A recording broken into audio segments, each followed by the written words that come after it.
우리 말씀을 보겠습니다. 우리 말씀은 계속 연이어서 누가복음 11장 37절부터 44절의 말씀을 보도록 하겠습니다.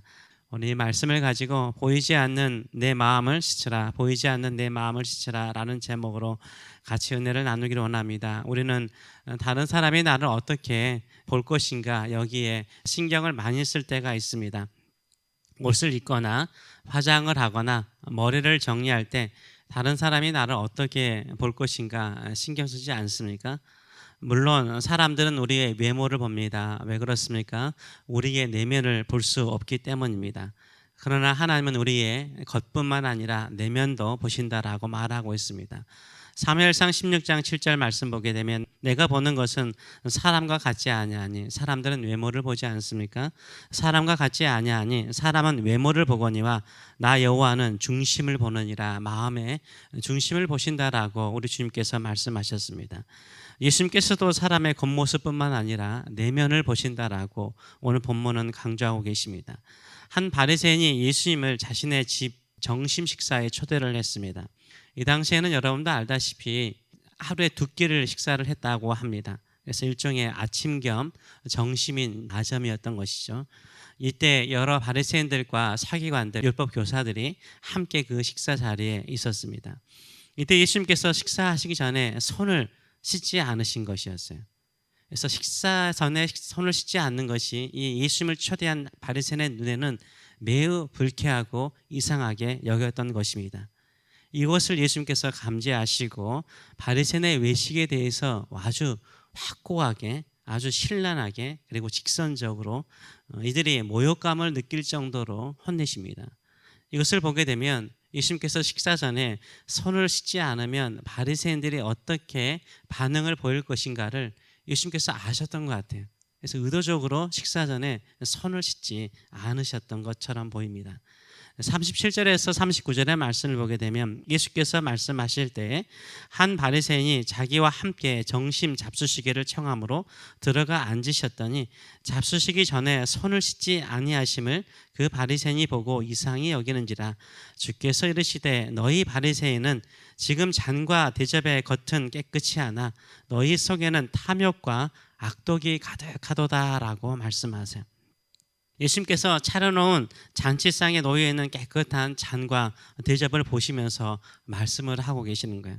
바리새인 너희들은 여기에 있는 잔과 대접을 아주 깨끗하게 하듯이 겉은 깨끗하게 하지만 너희 속은 탐욕, 욕심을 말하죠. 탐욕과 악한 마음이 가득하다라고 말씀을 하고 있어요. 아무리 겉이 화려할지라도 그 안에 무엇이 있는가가 그 그릇을 결정하는 거죠. 금그릇일지라도 그 금그릇 안에 똥이 있으면 똥그릇인 거죠. 은그릇일지라도 그 안에 값진 보석이 들어가 있으면 보석 단지가 되는 것입니다. 그 안에 내용물에 따라서 그 그릇이 결정되는 것입니다. 예수님께서 보실 때 바리새인들은요, 겉은 화려하고 경건한 모습을 가지고 있었지만 그들은 욕심덩어리였어요. 악한 악인들이었습니다. 탐욕덩어리였다라고 말하고 있어요. 나중에 44절을 보게 되면 썩은 송장이 들어있는 무덤이라고 예수님께서 말씀하십니다. 예수님은 바리새인들을 어리석다라고 먼저 야단을 치십니다. 40절의 말씀을 보게 되면 어리석은 자들아 겉을 만드신 이가 속도 만들지 아니하셨느냐라고 말을 하고 있어요. 하나님께서 인간의 겉모습뿐만 아니라 내면도 만드셨다라고 말하고 있어요. 그래서 하나님께서 겉도 보시지만 우리의 내면도 보신다, 다 아신다라고 말씀하고 있어요. 근데 이 바리새인들은요, 경건의 훈련을 하다 보니까 겉에 너무 형식에 치중하다 보니까 어떻습니까? 사람을 속일 수 있거든요. 겉이 화려하니까, 겉이 경건하니까 사람들이 자신들을 존경하고 따라요. 그러다 보니까 중독이 된 거죠. 겉이 화려하면, 겉이 경건하면 사람들에게 존경과 사랑을 받는구나라고 생각하면서 차츰차츰 누구와 멀어졌을까요? 하나님의 시선에서 멀어진 거죠. 하나님의 시선을 의식하는 마음이 멀어진 것이었어요. 그래서 그들의 마음속에 교만함이 들어왔죠. 무슨 교만함일까요? 사람도 이렇게 속일 수 있다면, 누구도 속일 수 있다면 하나님도 속일 수 있다라고 생각을 한 거예요. 하나님도 속일 수 있다라고 생각하니까 하나님 없는 삶을 살아간 거예요. 행위라든가 그들의 일상의 삶은 거룩한 것처럼 보이는데 그 모든 것들이 다 사람에 보이는 거예요. 하나님을 전혀 의식하지 않고 악을 행하고 욕심이 있는 거예요. 자기 스스로도 그렇게 가르치면서도 그 마음속에는 욕심이 있고 그 마음속에는 악이 있었다라고 말하고 있어요. 그래서 그런 생각이 어리석다는 거예요. 하나님을 속일 수 있다라는 생각이 어리석다는 거예요. 내면을 깨끗하게 하지 않고 겉에만 치중하는 그런 신앙생활이 어리석다라고 예수님께서 분노하십니다. 그래서 세 가지 화를 말씀하십니다. 첫째는 그들의 마음속에 공의와 하나님에 대한 사랑이 없다라고 말씀하세요. 41절에서 42절의 말씀을 보게 되면 그러나 그 안에 있는 것으로 구제하라. 그리하면 모든 것이 너희에게 깨끗하리라. 화 있을진저 너희 바리새인이여 너희가 박하와 온항과 모든 채소의 11조는 들이되 공의와 하나님에 대한 사랑을 버리는도다. 그러나 이것도 행하고 저것도 버리지 말아야 할지니라 라고 말씀하세요. 첫 번째 화를 말씀하시는데 첫 번째 이렇게 살면 너희가 불행하다라고 말씀하시는데 두 가지 다라는 거예요. 너희가 경건한 모양을 가지고 너희 텃밭에 있는 박하라든가 민트, 허브 이런 채소에 대한 11조까지 너희가 경건하게 드리는데 그 마음을 가지고 뭐 하라는 거예요? 하나님께 드리는 그 작은 것도 드리는 것처럼 너희 주변에 있는 가난한 자들을 생각하라는 거예요. 이 공의라는 게 뭘까요? 사람에 대한 공의는 뭘까요? 사람들에 대한 공의는요, 억울하고 가난한 자에게 긍휼의 마음을 가지는 거예요. 그게 우리가 가지는 공의인 거예요. 하나님이 원하는 공의인 거예요. 가난하고 헐벗고 약한 나라의 사람들을 생각하고 그들을 위해서 기도하고 그들을 돕고자 하는 마음이요, 그게 공의인 것입니다. 또 한 가지는 뭡니까? 하나님에 대한 사랑을 버렸다라고 말하고 있어요. 하나님에 대한 사랑은 뭘까요? 하나님을 사랑하는 사람은요, 하나님의 말씀을 따라 사는 사람이에요. 하나님께 예배할 뿐만 아니라 하나님의 말씀을 따라 행하는 사람인 줄 믿습니다. 이런 마음을 가지라라고 말해요. 예수님께서는 박하와 허브와 민트에 그 11조 드리는 것이 나쁘다고 말씀하지 않으세요. 이것도 행하고 저것도 행하라는 거예요.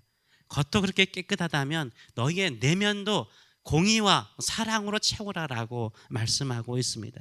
두 번째로는 이들은 사람들에게 인정받고 칭찬받는 것을 좋아했습니다. 43절의 말씀을 보게 되면 화 있을진저 너희 바리새인이여 너희가 회당의 높은 자리와 시장에서 문안받는 것을 기뻐하는도다 라고 말하고 있어요. 회당은 사람들이 율법을 배우고 예배하러 오는 곳 아닙니까? 거기에서 항상 상석을 선호하고요. 시장은 사람들이 많이 다니는 곳이죠. 근데 납비라는 이름 하에 많은 사람들에게 문안과 인사를 받았던 것으로 보입니다.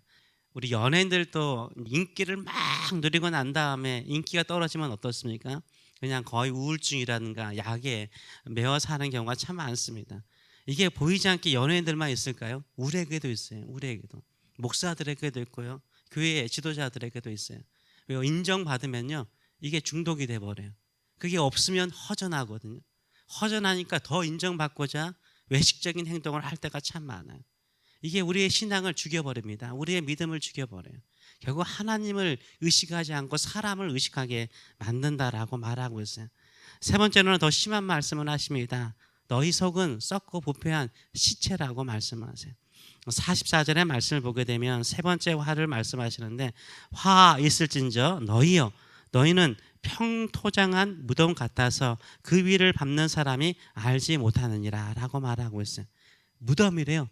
근데 무덤인데 거기에 묘비석이 없어요. 묘비가 없어요. 그리고 봉토처럼 올라오는 봉토가 없어요. 그냥 평범하게 땅처럼 평지예요. 근데 그 안에 뭐가 있어요? 시체가 있는 거예요. 성장이 있는 거예요. 무덤이라는 거예요. 근데 사람들이 거기를 지나간다는 거예요. 아무것도 없는 것처럼 일상적으로 지나간다라고 말하고 있어요. 한마디로 말해서 너희는 썩은 시체라라고 말씀하고 있어요. 아무리 겉이 화려하고 예쁘더라도 죽은 것이 부패한 것이 너희 마음속에 있다라고 말씀하시죠. 나중에 내일 보겠지만 율법 교사들은 분노하죠. 이건 우리를 모욕하는 것이다 라고 분노하죠. 예수님께서 가장 싫어하는 것은 무엇이었습니까? 외식이었습니다. 겉과 속이 다른 것이었어요. 왜냐하면 외식이 왜 무서우냐면 하나님을 속일 수 있고 하나님을 두려워하지 않는 마음을 전제로 하고 있기 때문인 것입니다. 하나님을 두려워하는 사람은요, 겉만 깨끗하게 할 뿐만 아니라요, 내면을 깨끗하게 하는 사람이에요. 내면을 정리하는 사람이죠. 하나님은 중심을 보시기 때문에 내 내면의 마음속에 믿음으로, 사랑으로, 정의로 채우는 줄 믿습니다.